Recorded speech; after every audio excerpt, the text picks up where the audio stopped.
Which would you rather have? A picture of a cheeseburger or the real thing? The answer is obvious, right? You can touch this. You can smell it.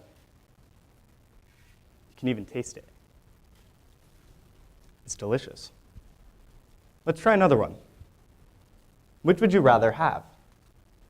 A video game on a virtual screen or the real thing? My name is Justin Lennox, and I'm here with Foxtail Games to introduce you to our newest product, Brave New World.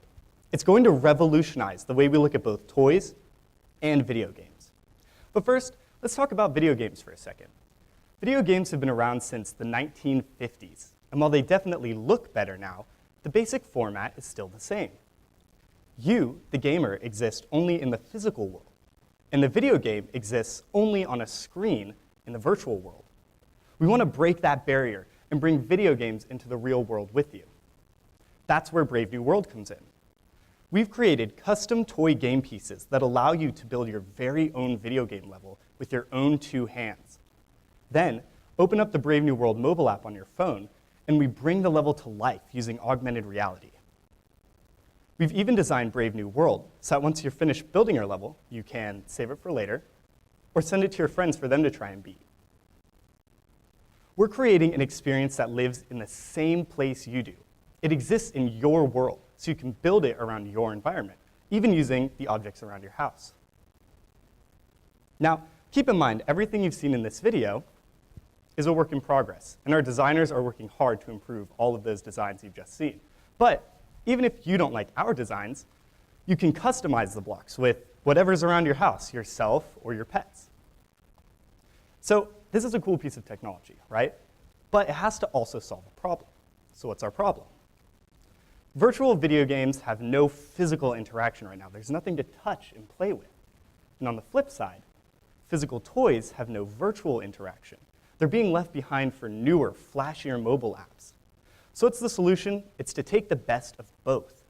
We get physical toy sets, virtual mobile apps, and we combine them into what we're calling mixed reality. We're going to sell each set for $30 with a 30% profit margin, which gives us $9 per toy set. And we'll also have $1 in-app purchases, which we'll gain 70 cents off of. We plan to sell the first set, which has all of the platforming functionality you saw in that video, in winter of this year. And we'll release an additional set in summer of next year that adds shooter capabilities for the older markets. Now, this is one of the first games in history that can target E for everyone and T for teen all in the same game. Now, I'm sure you're wondering what the technology behind this is. On each block is an image target that our camera picks up and recognizes and uses to track our toy sets. On top of those, we overlay augmented reality images. And there's some interesting IP associated with this that we're working with the law firm out of Atlanta to patent right now. The mixed reality 4D gaming tech you saw in the video, as well as some potential future applications. Now, when I say augmented reality, who do you think of? Most people would say Pokemon Go. It exploded last year in popularity. It was insane. But there's a problem with this, and you can see it just in this picture right here. It's floating. There's nothing tethering it or anchoring it to the real world. It gives people a sense of unrealness, almost like bad CGI in a movie. We're calling this problem untethered augmented reality, and we improve on this by giving you a physical anchor in our world. In addition, we have what we're calling virtual vessels. These are people that have moved into the space of a physical product that interacts with a virtual product. However, there's no interplay between the two. You simply buy a toy, and it unlocks virtual content. With our product, you can play with the physical toy at the same time, and it affects the virtual content. This is Disney Infinity and Activision Skylanders. And if you'll also notice, there are these base peripherals that you have to buy before you can even play that are about $60, whereas our game, you just use your mobile phone, which everybody has. Now, the market. It's a $36.9 billion mobile revenue market that's growing at a rate of 6.6% projected for this year. But if that weren't enough, we can also target the $84.1 billion toy industry. And how's it broken up? You've got your casual gamers, who are mostly female and tend to be older. who usually only play mobile apps. Luckily, we can target these people with our in-app purchases. You also have your core gamers who own one home gaming console at least. These tend to be male. They will purchase both our physical toy and our in-app purchases. And finally, you have your hardcore gamers. These are the early adopters in the tech industry. They already own an Oculus Rift, a Vive. They will be the first purchasers of our physical toy sets. And how do we reach them? Well, we have an integrated social media strategy. We'll be targeting e-commerce websites, and we're attending events such as this to generate PR and press. We were just named a finalist at the South by Southwest pitch competition, as well as one of the top 40 innovative companies in Georgia for this year. In order to get there, we're seeking a $300,000 angel round, which will get us to 13.5 thousand toy sets sold at a monthly revenue of $100,000.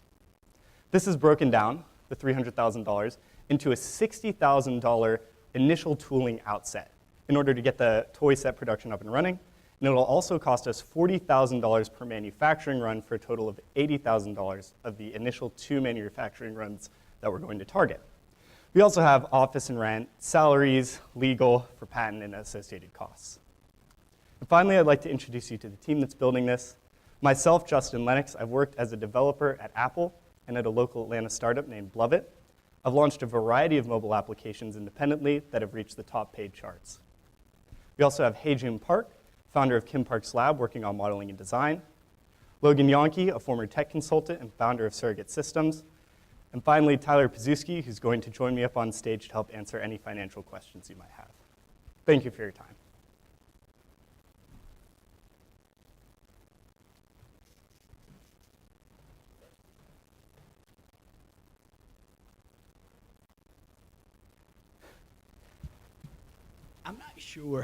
I'm not sure I totally still understand it. Okay. Okay? Sure. I'm not a gamer. Okay. I watch a lot of people gaming though. But so the toys, does it have a way that it hooks once you shoot it with your phone or your how does it convert physical to? So I can try to flip back here through the slides. In the technology section, you'll notice that on each block is a pattern, right? What? It's a pattern, an image, right? So, correct. All the lines, all the weird patterns on the image. The camera, you look at it through your camera, the camera is searching for those specific patterns, okay? And then once it picks up that pattern, it overlays the augmented image on top of it. So that's something that we've created internally that's proprietary, and that's part of what we're trying to get patented, is the addition of that 2D avatar that can then traverse like the physical world. So, yeah. Correct. You're still hesitant about it. I don't understand what's the game. Okay, so the purpose of the game itself is to move that Fox character there to the finish block you see at the end of the level there. So you build a level that protects that finish block, and you try to create as hard of a level to beat as you can, and then your friends will try to beat the levels that you build as well. So the idea is you build a world, and you want to share with friends, and if they can't beat it, you win some type of in-game currency or reward system, and then you're incentivized to further share that with other people and build the best level that you can, so that your character can retain his like life circle. If you want to show the designs real quick. So the finished product will look a little bit more like this, where we have that character that you see instead of the box right now. That's more of a placeholder. We'll have a character like that that's attempting to take the core from that the white block you see there and bring it back to like kind of recharge, and that's the story behind it. But the gameplay elements are what we think is a little bit more interesting. It is changeable. Everything will be customizable. Correct. See, I find it totally fascinating. But in consumer products where I played, this is more technology to me than, I mean, it has a consumer application. Of course it does. You've got to sell it, and it's going to be used by consumers. But it's got such a strong technology overlay. So you all are from Atlanta, is that correct? We're from Athens. We go to UGA. Yeah. Oh, you're from Athens and UGA? Correct. Do we work at all with the tech people on the accelerators for stuff like this? because I mean, it's got so much technology involved in it. I don't know if there's synergy there, but I think it's fascinating. Just the creative, just the ability to think this up to me is just overwhelming. And y'all have you've done a good job on the money round, which is I'm sure what you do. I'm not sure. You know, I can see making them and selling them, but when does a collision of technology and a saleable product going to happen? How does it? Because they both have to marry, don't they? Right. You can't go make the physical product without the technology to support it. Yeah. So we think that we can finish development here by about September. Around that time is when we'll start getting ready to launch, and we'll launch just a little bit before the winter season. The idea is to get into holiday buying, and that's when we'll sell the physical product. And the idea is we'll go out, we'll make all these sales of the physical product, but once people have gone and made that purchase, they kind of have the foot in the door phenomenon take effect, so they want to further invest in a virtual world. So they'll go on, they'll buy additional pieces or different characters that can do different things and add to their world. And at the same time, we're receiving revenue from in-app purchases that they make to help enhance their experience within the game. We purchase this online? Yes. Through the App Store and the Android store. Yeah. Correct. So the app itself is free and is purchasable through the App Store and the Android store, and our blocks themselves will be available through Amazon and our website. Yeah. Now, is it just, and maybe one of these other guys can help me understand this. It's, I'm not familiar with the aspect of the gaming and stuff like that. Sure. But do you have to spend all this money on the patents before you even know if it's going to take off? So what's actually nice is we've been talking with people, and we've gotten pretty heavily reduced prices for patenting the technology. And the reason why we were really looking at patents is we've had people that people have connections at Mattel and other places. So like if you imagine a Mario or a Lego or something like that, they'd very much like to take their product and bring it into this new type of medium. So we want to kind of have a patent over that medium so that we can then license it out if that's a potential avenue as well. Nintendo. Actually like that play of Yeah. the technology versus, because I can see if you can figure out how to make this thing work, I can see how other characters Sure. Yeah. And it could use the technology. and just to be clear, it does work, and what you saw in that video is Yeah. a functioning So if we prototype. took out our phones, you would actually see, not even just the version that was in that, but the version of the updated designs. You can come by our booth afterwards, during the reception and But come you- check it out. I can show you in Yeah. person. Yeah. Maybe the reality is the patent will be worth more than Correct. Yeah, anything. It that's can. part of it. Is And like, then the company, and you sell the patent. Nintendo actually, we talked about Pokemon Go. Nintendo hired Niantic to build Pokemon Go because they don't have a mobile app play. So, a large play for us would be build out this, patent it, and then have possibly Nintendo buy us to use it for because Mario. they have the true IP, right? No one's going to be immediately connected to those characters that we've designed. But if we put a Mario or something that's more well known, it's going to have exponentially more user adoption from that. And who's the law firm you use in Atlanta for the patent? Morris, Manning, and Martin. I know. Patent attorneys are expensive. They're cutting us a very good deal. They saw us at TAG, the top 40, and they were willing to reduce their costs for us. What do the patents cover? So right now, basically what they cover is tracking these physical blocks and overlaying a virtual representation of them. So obviously right now we're using it for gaming, but another potential application would be architectural designs. You could build theoretically a architectural version model of a skyscraper and then look at it through your phone and see an augmented reality version of that. So that's covered by the patents. And then as we move forward, if we want to go ahead and patent the game and the brand and those types of things, those are more secondary, but the initial one is the core technology. Do you give something up to the attorney? And it'd be a Ferris wheel and you tear Correct. Yeah, exactly. We're working on a windmill right now. Yeah. blocks in different shapes, do different things. Exactly. They come alive inside your phone. Exactly. Does the patent attorney get some skin out of this? No, Not how it's actually. structured right now, no. They just want our future business. Yeah.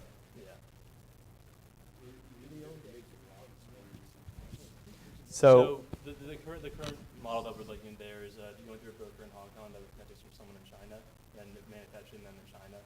We're still talking to a few places. We have a current quote that gets us at about 60,000. That's what we're using for a model, but we think if we take it to China, it'll be significantly cheaper. It's a very small unit to start. What is that? Minimums are very small, you're getting very small units. Yeah, and so like with this current one, the reason why it's $60,000 is we need 2,500 units. So ideally, it'd be better if we could get a smaller unit to test it and continue to iterate on it. But yeah. Hey, I'd be happy. I make toys as well. Okay, I'd be happy to give you a great broker that I trust in Hong Kong if you That would need be- a that would be source and great. a reference on that whole thing. That would be So, great. That's exactly what we're Be looking more than for. happy to put you in touch with somebody. That would be perfect.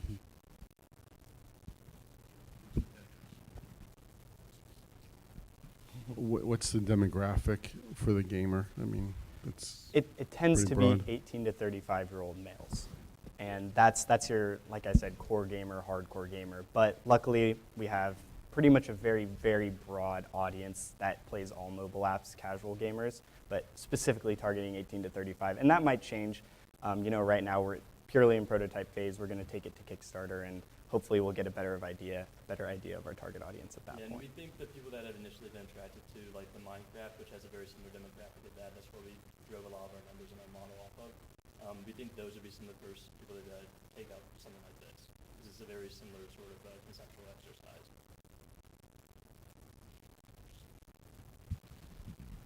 What's the, assuming you have the products ready to go this fall, what's the sort of go-to-market strategy between fall and Christmas? Yeah, so one of the big pushes we're making is getting connected with different media sources.